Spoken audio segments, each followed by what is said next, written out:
If you go back to my previous video, I asked if anyone felt something weird was going to happen on Saturday night, and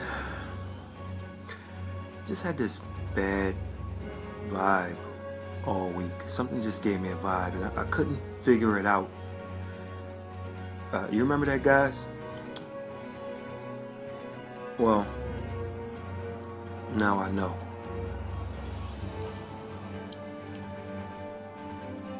I said I had a bad vibe, and then I said something weird was going to happen.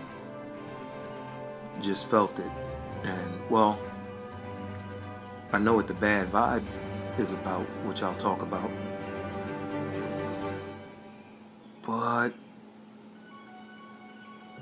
Or I know what the something weird is, I should say, that happened, but I still, something just wasn't right on Saturday night.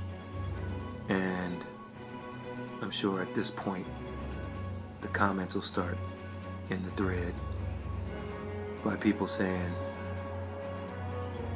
oh man, just deal with it, or whatever. Anyway, I'm going to tell you who's on the hook for this mess.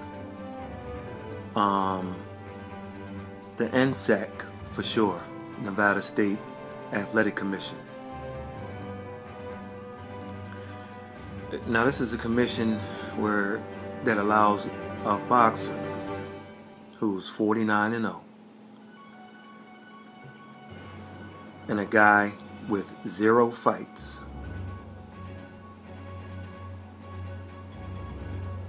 they're allowed to fight, and it's not an exhibition.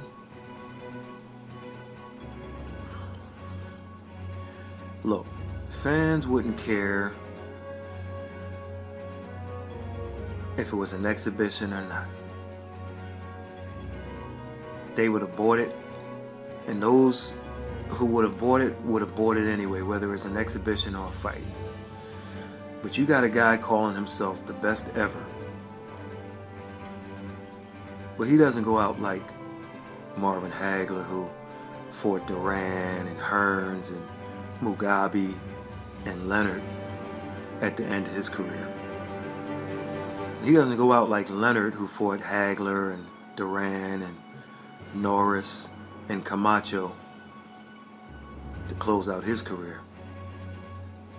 No, this guy decides on Andre Berto and some MMA guy. But you're the best ever, right? So, the Nevada State Athletic Commission, which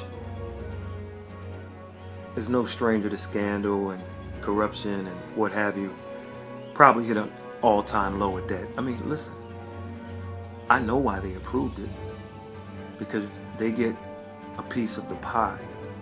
But approve it as an exhibition and still get that piece of the pie. Anyway, the NSAC isn't the only one on the hook for the fights that happened on Saturday night. Oh no. The two main culprits are, along with the NSAC, don't get me wrong, but the two main culprits are Vic Draculich and Tony Weeks. And you know, Vic Draculich and Tony Weeks, they might want to check out of their rooms early, hit the bar scene for a few double zombies or something, because on Saturday night they were both disgraceful. Let's start with Draculich. Not only did this guy claim not to hear the bell, and listen, I was watching the Sky Sports broadcast, which had everything mic'd up. So not only did he claim not to hear the bell, but he just got everything wrong in this fight. Listen, Vic, you get paid to know certain things.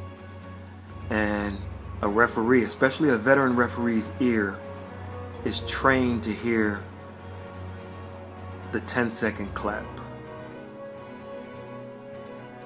And in New Jersey, it's a 5-second clap. I think New Jersey's the only one that adopted the 5-second clap. So at the 10-second clap, if you're breaking a guy at that point, then you can say, if you're breaking the fighters up, you can say, well, I didn't hear the clap. But if you say that, then you certainly hear the bell when it rings. So you got to toss that one out the window. On the flip side, if you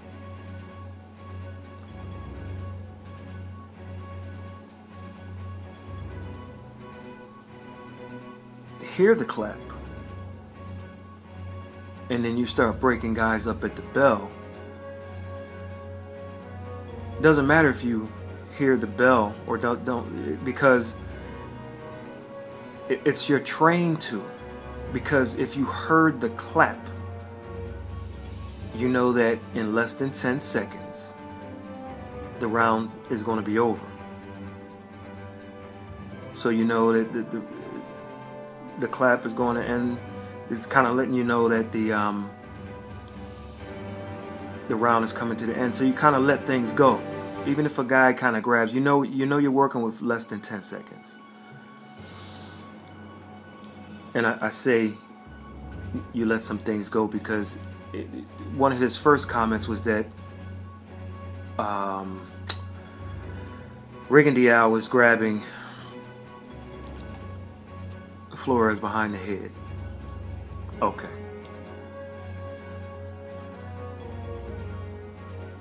But Draculich wasn't sure of anything, and so he kind of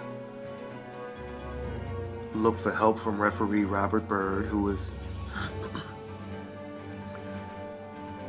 one of the referees outside the ring.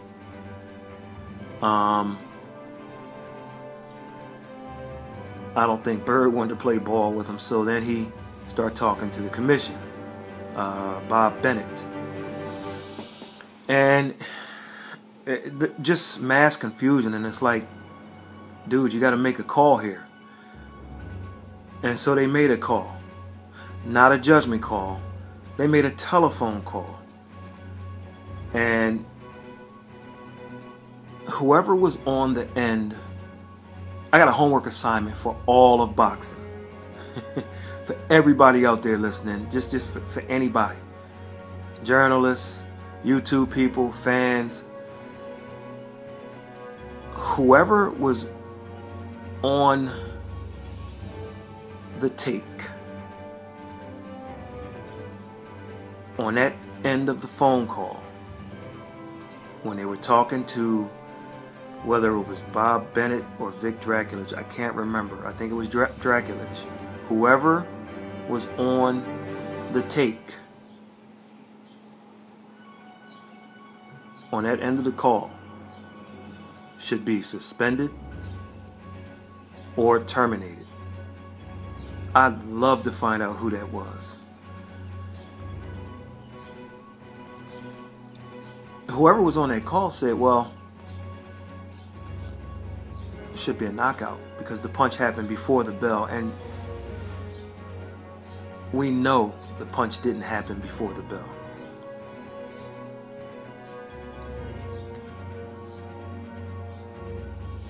And here's what makes boxing corrupt. Does Vegas use instant replay? Well, in this case, yes, it does. If it's a punch that ends the fight. So you look at the regulations, and the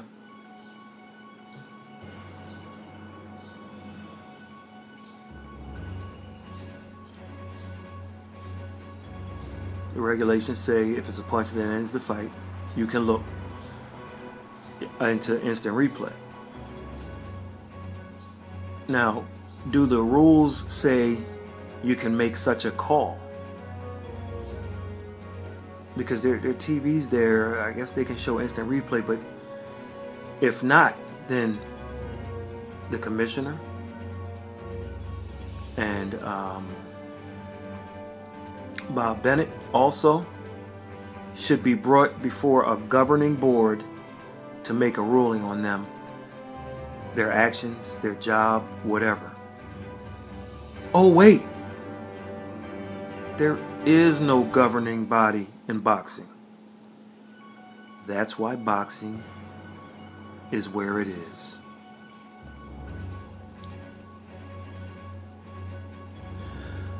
The ball was and should have stayed in Draculic's court. It should have stayed in Vic Draculic's court. Yes, that Vic Draculich from the Brandon Rios versus Diego Chavez fight where he just lost control and blew that fight too. It was too much of a responsibility for him.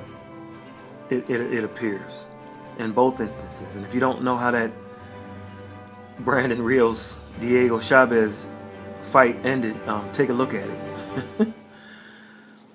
I tell you what, if they need evidence, and I'm not sure what HBO picked up, but I'm telling you, the Sky Sports, they had a hot mic in and around the boxing ring. I mean, it caught everything Draculich said. Everything. It was a hot mic. I don't know what HBO picked up, and I'm not sure I'm going to watch these fights next week. But well, actually, they're probably going to replay the Ward Kovalev fight. So if I need to see that Sky Sports version again, moving on. So Vic Draculich had two options: disqualify RigondeauX or rule the fight as a no contest. Excuse my voice. But all of this retroactive bullshit that may or may not follow is immaterial to how you handle Draculich. As far as that goes, I guess it depends on how much money Rock Nation is going to ante up to NSAC. We'll see. But just as in the Andre Dirrell fight, I didn't think that punch was all that late, and certainly not intentional as far as the Dirrell fight. Also, Dirrell was on his way out on the punch before the bell, not the one that was in motion as the bell sounded and landed slightly after the bell.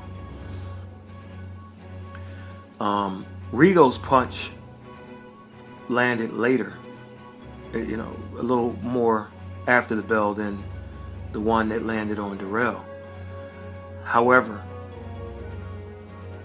I don't think his was on purpose either. And I think the right call in this case should be a no contest. But it looks like it'll be something that's going to get discussed, and some money will change hands, and then the decision will be based on the money that changed hands.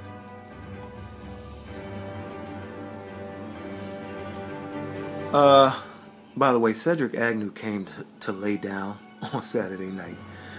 Dimitri Bivol, who I got to see at the MGM National Harbor a couple of months ago, he just P-rolled Agnew. I mean, and Agnew kind of took the Kell Brook way out by blaming the eye on a punch to the face. But just as I believe Brook kind of ran out of gas prior to his eye issue, I think Agnew made a business decision, just like Brook, and he called it a night. It's a bad night overall for John David Jackson, his other fighter, Magomedov, was stopped by Luis Arias. A big right hand dropped Mago. He got up, and Arias threw a couple of more right hands, and the referee ended it. I think that was Robert Byrd. I'm not sure. Now, let's move on to Ward versus Kovalev 2. Kovalev, SOG versus Kovalev, Crusher. Now, there's a bunch of arguing online, and listen, I like to argue my point, so I always throw my 2 cents in, but realistically, that's not what I'm all about when we talk about these controversies. Look, I'm all about calling it straight. Alright? I mean, I have some white friends who are called racists, and it just stops there. That's a strong word. I have some black friends who, if they say things like Triple G beat Jacobs or Kovalev beat Ward in the first fight, they're called coons and sellouts, anything else, and every other race, because it seems to be a black and white issue all the time with the sports thing and I guess support of particular athletes in boxing. Everybody else just falls somewhere in between. Me, I'm all about calling it straight.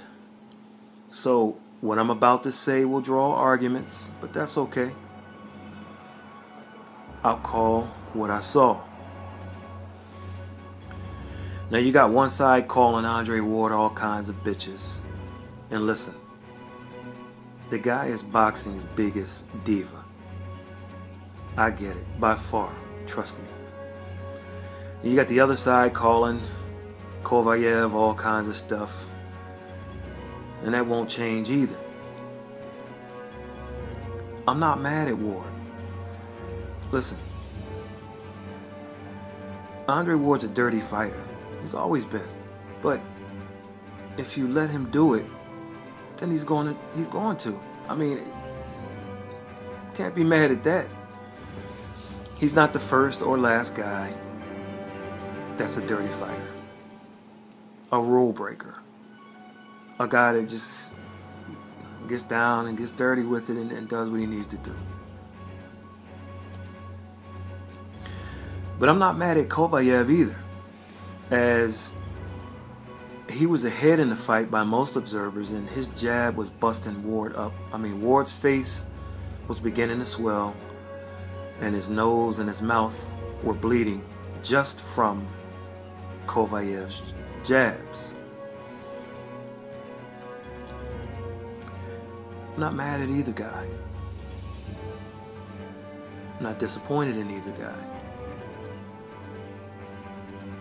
But the person to be mad at in this fight, just like Draculage, is Tony Weeks. Listen, was Kovalev, or Kovalev, was he hurt with a legitimate body shot at any point in the fight? Probably so. But according to boxing expert Dax Khan, that's D-A-X-X, Khan, as in Amir, who likes looking at weird statistics, he counted 14 low blows by Ward, with 5 being at or slightly below the line, and 9 being definitely low blows.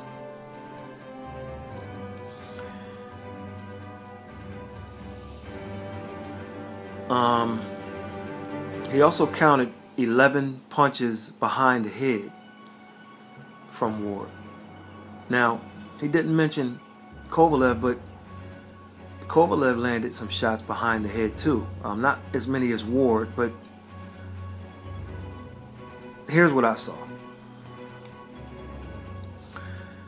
First of all, one of Ward's clear low blows weren't the kind, it wasn't the kind of low blow where two fighters are tied up and then he threw the low blow on the opposite side where the referee couldn't see it. In one round, which I can't remember, critical, Weeks said no to Kovalev when the low blow happened.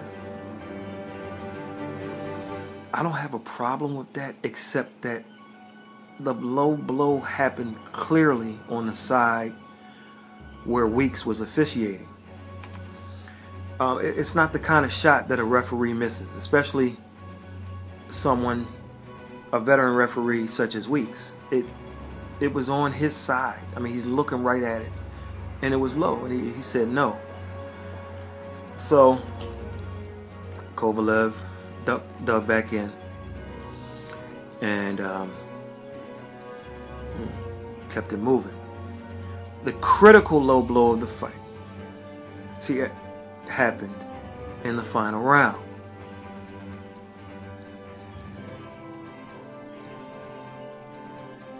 Not the three low blows that Ward landed to close the show. Not those. But the low blow that landed before the headshot that got things started and buzzed Kovalev.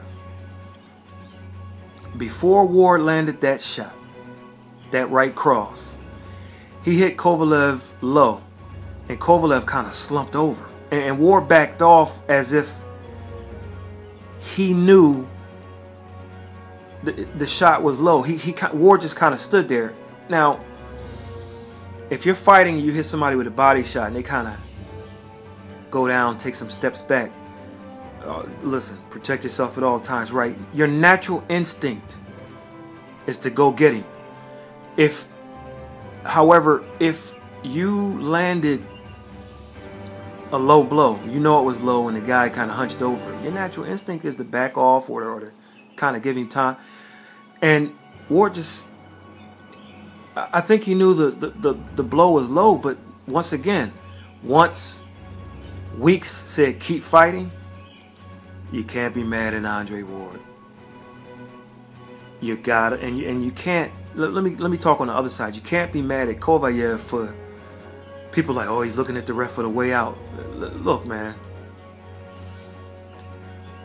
I'm gonna tell you why he looked at the referee for a way out in a second. Matter of fact, I'll tell you right now. So before Ward landed that right cross to Kovalev's head, he hit Kovalev with a low blow, and Kovalev slumped over. Weeks didn't call it low, right? As I stated, and he told Kovalev, hey, stand up and keep fighting. Well, that's hard to do when you just got hit in your dick. And that's the reason why he looked at the referee. See, a lot of people, this is the type of fight where I'm not sure how many neutral people there really are. You got people that just hate Andre Ward, and you got people that hate Sergey, Kovalev. I mean, you just do. I'll go with Kovalev for the rest of this, because I'm sure I'm messing people up with the Kovalev. So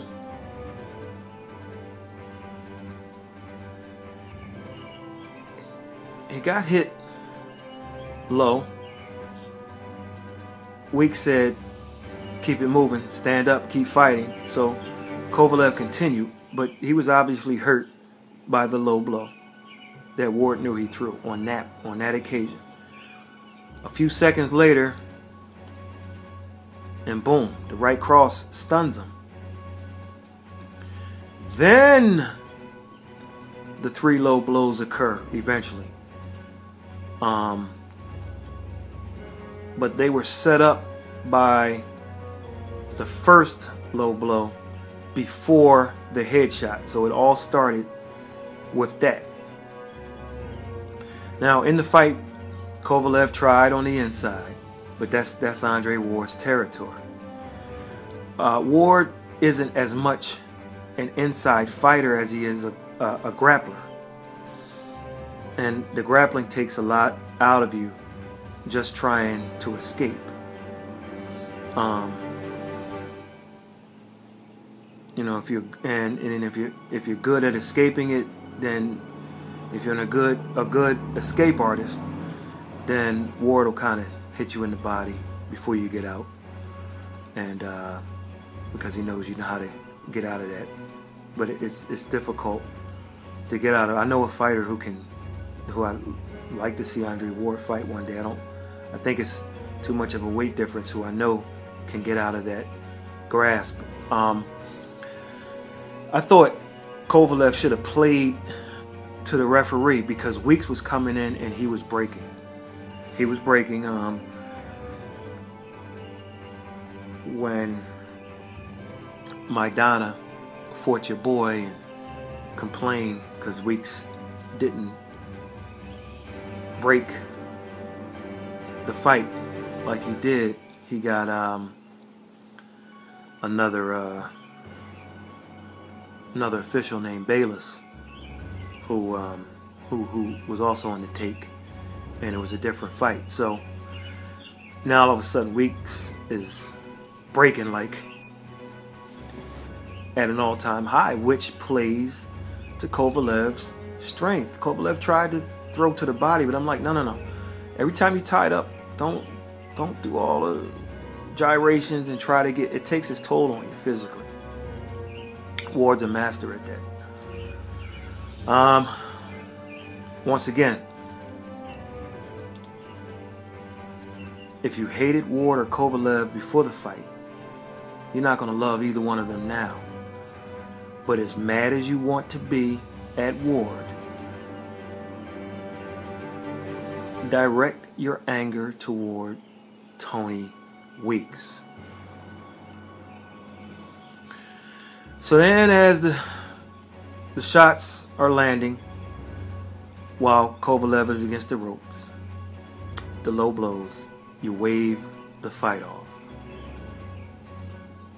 Kovalev didn't even go down.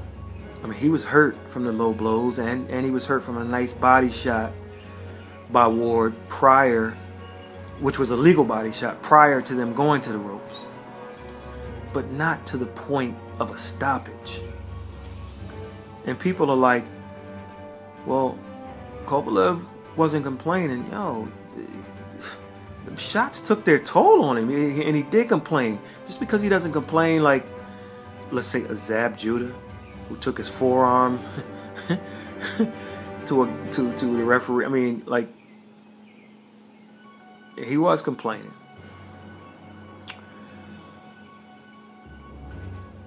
Even if the shots toward the end were all above the belt, I've just never seen a fight stopped in that fashion. Usually a guy goes down, he just takes the count, and he'll get up like at 9.5 and pretend he was trying to get up, but he really didn't want anymore. That's not what I saw here. At worst, Weeks could have given himself a chance to call it a knockdown if Kovalev would have taken a knee. So premature stoppage without a doubt. The final 4 rounds were going to be interesting and would have had us on our feet, would have had us on our toes. But Tony Weeks was disgraceful. Let me tell you something, folks. He didn't only rob Kovalev in this fight, but he robbed Andre Ward of the opportunity to score a clean and drama-free win if he could have gotten a stoppage the right way. So Andre Ward is 31-0 before the fight, 15 knockouts. That's less than 50% rate. Couldn't come close to stopping a severely underweight Alan Green, severely depleted at 168 pounds. Couldn't stop Alexander Brand or Sully Barrera, but all of a sudden has a power surge here. Okay. Let me reiterate this. The anger on both sides still has to lie with Tony Weeks. Once again, Max Kellerman talks about the right hand by Ward when he's interviewing Kovalev, and rightfully so. But talk about the low blow that preceded it when Kovalev was hunched over. I mean, if you don't, fair enough. But the bottom line is the spoils go to Andre Ward, who did what he was supposed to do.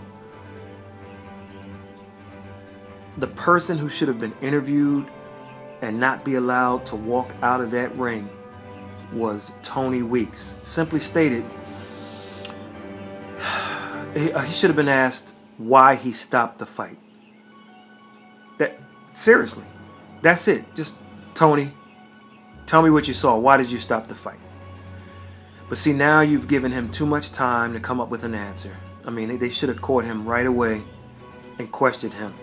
And I'm shocked because HBO usually does that. Now, like I said, I had the feed from Sky Sports, and it showed Max Kellerman doing the interviews. Now, maybe Sky cut the camera and maybe Max did interview Tony Weeks. I don't know. But anybody that interviewed him, I would say any more than 10 minutes after the verdict, he's had too much time to think, and he's had a way to tailor his answer by talking to the commission or however he was going to do it. But the stoppage was premature. Tony Weeks, I think, realizes that now, if he didn't right away, or maybe he knew it ahead of time. We don't know.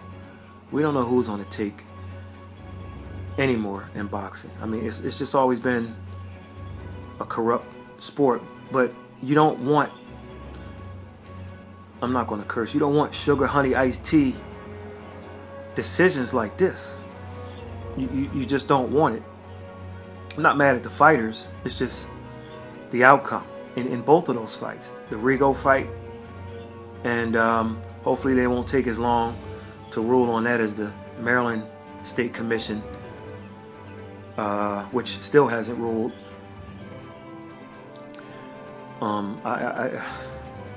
Boy, once again, Tony Weeks is on the hook here, just as Draculich is. And NSAC is on the hook with this one too.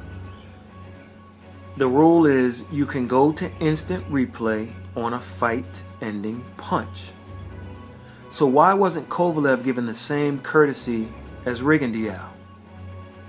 You follow me? That could spell doom for Rigo if NSAC wants to kind of clean things up a bit. I mean, they can DQ Rigo or change it to a no contest to offset the fact that they didn't acquiesce to Main Event's request for video analysis. You go to that replay and you see the low blows, and now you can throw words like disqualification around or no contest around. Once again, if you do that, you cheat the fighters, but you also do the right thing because they've already been cheated. You give that courtesy to RigondeauX. Why don't you give it to Kovalev? Main Events made the request on behalf of him. In the RigondeauX fight, they didn't have to make a request. It was the decision of Draculich. I think they got it wrong on both fights. I think a clear call should have been made by Draculich without replay. And in this fight, I mean, if there was if there was a question for replay, I think I would have went to this one first. I understand why they went to it in the Rigo fight, because Dracula says he didn't know if it was before the bell, after the bell. Well, Vic, it was after the bell. So now what? We'll see. Either way, you can't blame Ward. His job was to fight and win, which he did. The blame here goes to Weeks, who saw Kovalev sitting on the ropes after the low blows and could have at worst called it a knockdown while Kovalev sat on the rope. But Weeks didn't do so, and it makes me wonder, as he gave Ward a fist bump when he entered the ring. Just makes me wonder. I mean, listen, and speaking of the fist bump, every referee that I've ever seen do that with a fighter, they do it with both fighters as they come into the ring. I believe I remember